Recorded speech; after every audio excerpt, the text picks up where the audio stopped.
जय श्री राम। पिछली कथा में मैंने बताया था कि महाराज दशरथ ने श्रवण की किस तरह से हत्या की थी और श्रवण के अंधे माता पिता ने उनको श्राप दिया था।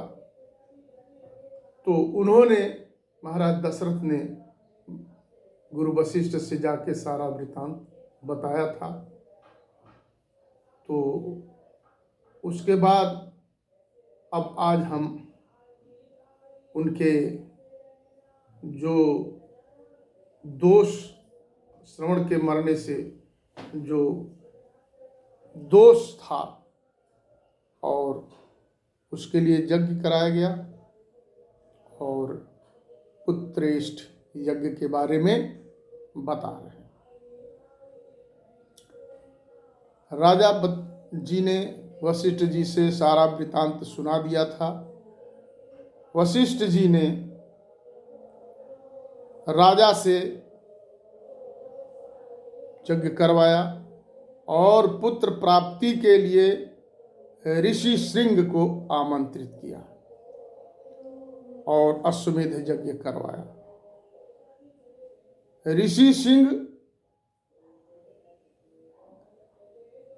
ऋषि सिंह से राजा दशरथ के एक परम मित्र अंग देश के राजा रोमपाद ने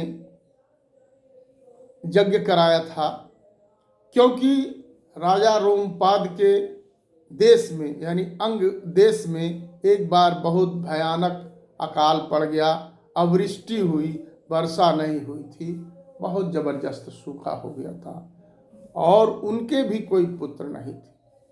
तो राजा रोमपाद ने ऋषि सिंह को बुलवा करके यज्ञ कराया था। ऋषि सिंह का आना बहुत आसान नहीं था।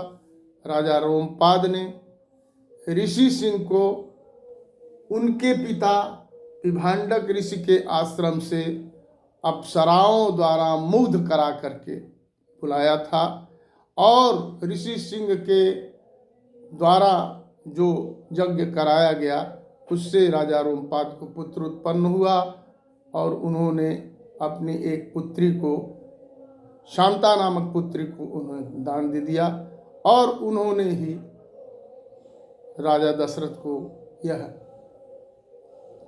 उसी वजह से राजा दशरथ ने और उस ऋषि सिंह को बुला करके उन्होंने यज्ञ कराना चाहा और यज्ञ कराए।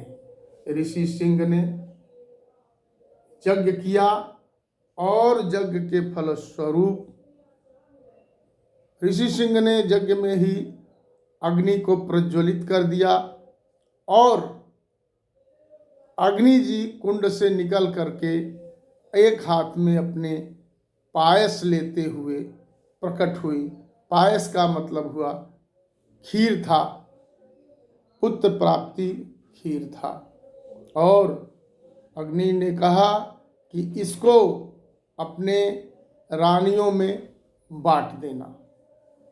तो राजा ने अपनी तीनों रानियों को खीर दे दिया। अब उस समय कैकेयी के भाग का जो खीर था, क्योंकि कैकेयी के भाग का जो खीर था वो सोच मोचक था, वो सोच और चिंता से दूर करने वाला था, अतः उसको एक चील ने झपट कर अंजनी पर्वत पर फेंक दिया। अंजनी पर्वत पर फेंक दिया।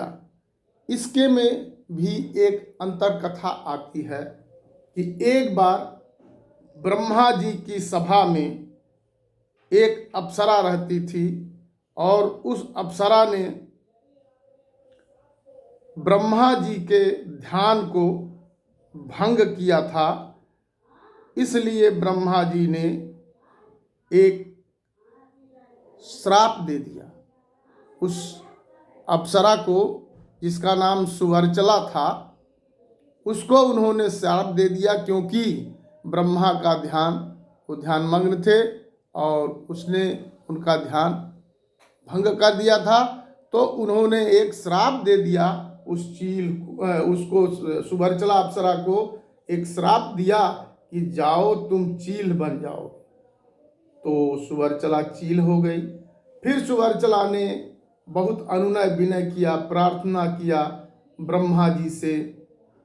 तो ब्रह्मा जी प्रसन्न हुए और ब्रह्मा जी ने ये बताया कि जब तुम कैकेयी के पायस को छीन कर पुनः जब तुम कैकेयी के पायस को छीन कर अंजना पर्वत पर फेंक दोगी तो पुनः तुम अप्सरा के रूप में हो जाओगी। इसी कारण से चील ने उनके कैकेयी के भाग को झपट कर अंजना पर्वत पर फेंक दिया और वह पुनः अप्सरा बन करके अपने देश, अपने लोक में चली गई।